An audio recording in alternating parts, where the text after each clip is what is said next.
ထောင်ကြီးကိုပြတဲ့အနေနဲ့ပြောင်းပြီးတော့လူတွေကသွားလဲကြတယ်လဲတဲ့အချိန်မှာပဲအဲ့ဒီမကျွတ်မလွတ်တဲ့ပရာလောကသားထောင်သားတွေကစပြီးတော့ခြောက်တော့တာပဲအားလုံးပဲမင်္ဂလာပါဒီနေ့မှာလည်းပရာလောကနဲ့ပတ်သက်ပြီးတော့စိတ်ဝင်စားဖို့ကောင်းမဲ့အကြောင်းအရာတစ်ခုကိုကျွန်တော်ကပြောပြမယ်ဘာအကြောင်းအရာလဲဆိုတော့ဒီနေ့ဒီအချိန်ဒီတရေအချောက်ဆုံးနေရာအဖြစ်မှတ်တမ်းတင်ထားရတဲ့ထောင်ဟောင်းကြီးတစ်ခုအကြောင်းကိုပြောပြမှာဖြစ်ပါတယ်အဲ့ဒီထောင်ဟောင်းကြီးမှာပရာလောကသားတွေကဘယ်လောက်ထိတောင်းကျမ်းလဲဆိုတော့ပြတဲ့အနေနဲ့ပြထားတဲ့အထီကိုဖြစ်ခဲ့တာပါ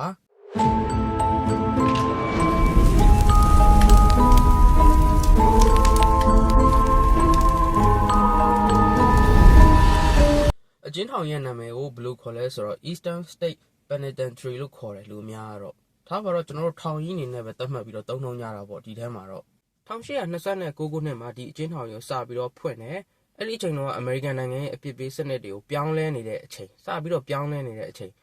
ဒီအကျဉ်းထောင်ကိုသူတို့ကဘယ်လိုကြည်ရွယ်ချက်နဲ့ဖွင့်တာလဲဆိုတော့လုံးဝအကျဉ်းသားတွေကိုမရိုက်ဘူးမနှက်ဘူးနာကျင်တဲ့အရာမှန်သမျှဘာမှမလုပ်ဘူးအဲ့ထက်ဆိုးတာကိုလုပ်တာအဲ့ထက်ဆိုးတာကိုဘာလုပ်တာလဲဆိုတော့သူတို့ကဗျာတိတ်ဆိတ်နေခိုင်းတယ်လုံးဝအတန်မထွက်ခိုင်းဘူးတယောက်နဲ့တယောက်နာမည်လည်းမခေါ်ခိုင်းဘူးကြည်လည်းမကြည်ခိုင်းဘူးအမှောင်ခန်းထဲမှာပဲတယောက်ခန်းနေတီးတန့်ထားတာအကျဉ်းသားတယောက်ကိုအခန်းချင်းလေးတစ်ခန်းအဲ့ဒီထဲမှာတိတ်ဆိတ်၆ကပ်ပြီးတော့လူတွေရဲ့စိတ်ကိုဗျာလုံးဝကစင်လျားဖြတ်သွားတဲ့အထိကိုလုံးဝအပြစ်ပေးတာအဲ့ဒီပြစ်ပေးတဲ့ပုံစံအပြင်းထန်ဆုံးပဲသမိုင်းမှာအဲ့လိုမျိုးလှုပ်ထားတော့နေ့တွေရက်တွေလတွေနှစ်တွေဘယ်လောက်ထိကြာလို့ကြာမှန်းမသိတော့နောက်ဆုံးအကျဉ်းသားတွေကဘလို့ဖြစ်ကုန်လဲဆိုတော့စိတ်ပိုင်းဆိုင်ရာတွေပြိုလဲပြီးတော့အော်ဟစ်တန်တွေအဆက်မပြတ်ကိုထွက်လာတာပဲထောင်မိုးတွေထောင်စနစ်ကလည်းအဲ့လိုမျိုးကိုလိုချင်တာအဲ့ဒါကြောင့်တိတ်ဆိတ်နဲ့ညှင်းပန်းတဲ့စနစ်ကိုသူတို့ကထည့်ထားတာအဲ့ဒီထောင်မှာကြာနေတဲ့တချို့အကျဉ်းသားတွေဆိုရင်နောက်ဆုံးကိုတက်သေးတဲ့အထီကိုဖြစ်ကြတာပဲဒီရင်တော့အမေရိကန်မှာလည်းမာဖီးယားဂိုင်းကောင်းဆောင်တစ်ကောင်ရှိတယ်သူ့နာမည်တော့ကျွန်တော်ထည့်မပြောတော့ဘူးသူလည်းအဲ့ဒီထောင်မှာခဏကြာဘူးတဲ့သူကဘာပြောလဲဆိုတော့ဒီအကျဉ်းထောင်ဟာတဲ့ရုပ်ပိုင်းဆိုင်ရာနှိပ်စက်တာတဲ့စိတ်ပိုင်းဆိုင်ရာကိုနှိပ်စက်တာပိုဆိုးတယ်ပေါ့နော်အရန်ဆိုးရတဲ့အကျဉ်းထောင်သူနောက်တစ်ခေါက်ဘယ်တော့မှပြန်မဝင်ញင်တဲ့အကျဉ်းထောင်ဆိုပြီးတော့သူကသူ့ရဲ့ဒီမှတ်တမ်းလို့စာအုပ်ထဲမှာအဲ့ဒီကပဲကထည့်ရေးခဲ့တာ1990မှာတစ်ခုနှစ်လဲရောက်တော့ဒီအကျဉ်းထောင်ရဲ့စနစ်ကိုလူတွေအတွက်အဆင်မပြေဘူးဆိုပြီးတော့အကုန်လုံးပိတ်သိမ်းချလိုက်တယ်ပိတ်သိမ်းပြီးတော့အခုချိန်ကြီးပြတိုက်လုပ်ထားတယ်သွားပြီးတော့တိုးသွားလုပ်လို့ရတယ်တချို့လူတွေဆိုရင်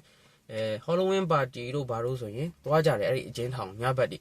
ပြီးတော့တချို့ရုပ်သံအစီအစဉ်တွေဒီတရေနဲ့ပတ်သက်ပြီးရိုက်ကူးချင်တဲ့သူတွေဆိုလဲခဏအဲ့ဒီကိုသွားကြတယ်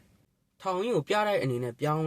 ပြီးတော့လူတွေကသွားလဲကြတယ်လဲတဲ့အချိန်မှာပဲအဲ့ဒီမကျွတ်မလွတ်တဲ့ပရာလောကသားထောင်သားတွေကစပြီးတော့ခြောက်တော့တာပဲဘယ်လိုမျိုးခြောက်တာလဲဆိုတော့သွားလဲတဲ့သူတချို့ကဒီထောင်အတွင်းလမ်းပေါ့နော်လမ်းလျှောက်နေတဲ့အချိန်မှာအခန်းလေးတွေရှိတယ်ကန့်ထားတဲ့အခန်းလေးတွေအဲ့ဒီအခန်းတွေကနေအတန်လေးတွေကြားနေရတာသူတို့တိတ်ချနားထောင်ကြည့်လိုက်တော့လေဒါစကားပြောတဲ့အတန်လည်းမဟုတ်ဘူးတယောက်ရဲ့အော်တန်တွေလည်းမဟုတ်ဘူးအဲ့လိုတူးလေးပြောနေတိတ်ဆိုတဲ့အတန်လေးတွေသူတို့ကပြောနေတာဘာပြောလို့ပြောနေမှန်းလည်းမသိဘူးအဲ့ဒါနဲ့သွားလဲကြတဲ့သူတွေကဒီပြတိုက်လုံုံကြီးတွေခေါ်ပြီးတော့ဒီထဲမှာလူရှိလားမသိဘူးငါတို့အတန်ကြားနေရတယ်ဆိုပြီးပြောတော့ဝင်ပြီးတော့ဆက်တဲ့အခါမှာဘယ်သူမှမရှိတာပြီးတော့အဲ့ဒီအခန်းကလည်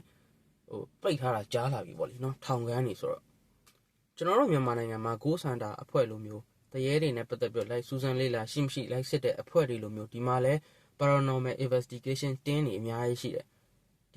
ီအချင်းတော်ကြီးကနာမည်ကြီးတော့သူတို့ကရောက်လ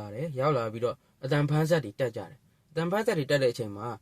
စီးစနစ်တကြပေါ့ဗျာလုံးဝအတန်မထွက်ဘဲနဲ့တက်ခဲ့ကြတယ်ပြီးတော့တကားတွေအကုန်လုံး lot တီချခဲ့နောက်တစ်နေ့ရောက်တော့အကုန်လုံးအတန်ဖန်းဆက်တွေပြန်နားထောင်ကြည့်တဲ့အခါမှာအတန်လေးတွေကြားရတယ်လူအတန်တွေပဲကြားရတယ်တချို့ဆိုရင်စကားလုံးပီပီတတ်တာလေးပြောနေတဲ့အတန်တွေအထိကိုကြားရတာထောင်ခန်းတွေထဲမှာလဲကြောက်စရာအကောင်းဆုံးထောင်ခန်းနံပါတ်12လို့သူတို့ကပြောကြတယ်ပြီးတော့သူတို့အလုံးလုံးနေတဲ့အချိန်တော်ထဲမှာအဲ့ဒီထောင်ခန်းရှိကိုလုံးဝမသွားချင်ဘူးမဖြတ်ချင်ဘူးဘာဖြစ်လို့လဲဆိုရင်တခြားအခန်းတွေရှိဆိုရင်အပူချိန်ကတန်မှန်ပဲဒါပေမဲ့အဲ့ဒီအခန်းရှိကိုရောက်ပြီးဆိုတာနဲ့အပူချိန်ရုပ်တရက်ထိုးကျသွားပြီးတော့ကျွန်တော်တို့ဒီအေးခန်းထဲကိုဝင်လိုက်တယ်လို့မျိုးကိုခံစားရတာဘာဖြစ်လို့ဖြစ်မှန်းကိုမသိကြတာတချို့ကလည်းအနောက်ကနေတယောက်ရက်နေတယ်လို့သူတို့စောင့်ကြည့်နေတယ်လို့မျိုးခံစားရတယ်အဲ့ဒါနဲ့နောက်ကိုပြန်လှည့်ကြည့်လိုက်တော့လဲဘယ်သူမှမရှိဘူးဘာမှမရှိဘူးပြီးတော့နောက်ထပ်ထူးခြားတဲ့အချက်တစ်ချက်ဆိုရင်ကျွန်တော်တို့ shadow figure လို့ခေါ်တယ်သူတို့တွေကတော့ shadow figure လို့ခေါ်တာပေါ့နော်ထောင်ထဲမှာကျွန်တော်တို့လိုက်ပြီးတော့လေးလာစူးစမ်းနေရင်ねမြင်နေရတာအဲ့ဒီလူရည်ကြီးတစ်ခုလှမ်းပြီးတော့မြင်လူရည်ကြီးတစ်ခုဒါပေမဲ့ကျွန်တော်တို့ကအဲ့နာကိုကတ်ပြီးသွားတဲ့အခါမှာဘာမှမရှိတော့ဘူးဥပမာကျွန်တော်နဲ့ကျွန်တော်တငယ်ချင်းတယောက်ကတွေ့ကြရဲဆိုပါစို့တွေ့ရဆိုရင်ကျွန်တော်ကအဲ့ဒီအရေးကြီးနာကိုတူညာကတ်သွားမယ်ဒါပေမဲ့အဲ့ဒီအရေးကြီးအနာရောက်တဲ့အခါမှာကျွန်တော်ကအဲ့အရေးကြီးကိုမမြင်ရတော့ ဒါပေမဲ့အဝေးမှာကြံခဲ့တဲ့ကျွန်တော်တငယ်ချင်းကတော့အဲ့ဒီအရေးကြီးကိုကျွန်တော်ဘေးနားမှာမြင်နေရတယ်ဒီလိုမျိုးတိကိုဖြစ်တာပေါ့နော်ဒါတွေအကုန်လုံးကိုလည်းသူတို့ရဲ့ဒီ TV channel တွေကအစမှတ်တမ်းတွေတင်ထားတာအများကြီးပဲသိပ္ပံနည်းကြတော့အဲ့ဒီအကျဉ်းထောင်ကြီးမှာတရေတွေပရလောကသားတွေအခုထက်ထိရှိနေသေးတယ်လို့အတိမပြုတ်နိုင်သေးဘူးဒါပေမဲ့မရှင်းပြနိုင်တဲ့အတန်တွေအပူချိန်တွေရုပ်တရက်ပြောင်းလဲသွားတာတွေအရေးကြီးတွေမြင်နေရတာတွေကိုတော့တကယ်မှတ်တမ်းတွေဗီဒီယို record တွေအားအစားရှိတယ်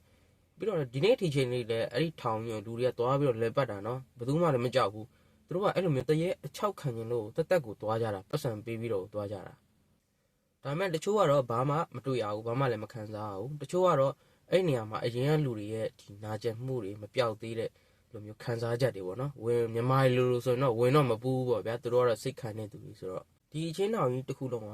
ဒီ American သမိုင်းမှာအလုံးမှောင်မှပြီးတော့တော်တော်ကြီးကိုဆိုးရွားတဲ့တရေ6ဆုံးနေရာတစ်ခုဖြစ်သတ်မှတ်ထားတာပေါ့နော်တခြားတရေ6တဲ့နေရာလည်းအများကြီးပဲဒါပေမဲ့ဒီအချင်းတော်ကလည်းနာမည်ကြီးတဲ့မှာတစ်ခုအပါဝင်ဖြစ်ပါတယ်တကယ်လို့များအကြောင်းတိုက်ဆိုင်လို့အမေရိကတွေသွားပြစ်မယ်ဆိုရင်အဲ့ဒီ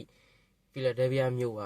အချင်းထောင်မျိုးသွားလဲဖို့အတွက်ကိုကျွန်တော်အကြံပြုချင်ပါတယ်ကျွန်တော်တို့မြန်မာနိုင်ငံမှာပဲဒီလိုမျိုးညဘက်တွေသွားပြီးတော့တရေရှိမရှိသွားရှာခြင်းနဲ့လေ့လာခြင်းနဲ့ဆိုရင်တော့အင်းစိန်အချင်းထောင်ရှိတယ်နောက်တစ်ခုကတော့အချင်းထောင်မဟုတ်ဘူးပကံပေါ့နော်ပကံဆိုရင်လည်းညဘက်တီဆိုရင်သွားလို့လာလို့အကောင်းဆုံးပဲ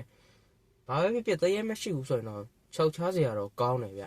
ထားပါတော့ဒီဗီဒီယိုမှာဖီလာဒဲလ်ဖီးယားမြို့မှာတကယ်ရှိခဲ့တဲ့ Eastern State ဒီ prison ကြီးအကြောင်းကိုကျွန်တော်ဖြစ်ရမှန်အတိုင်းပြန်ပြီးတော့ပြောပြတာဖြစ်ပါတယ်အားလုံးကိုကျေးဇူးတင်ပါတယ်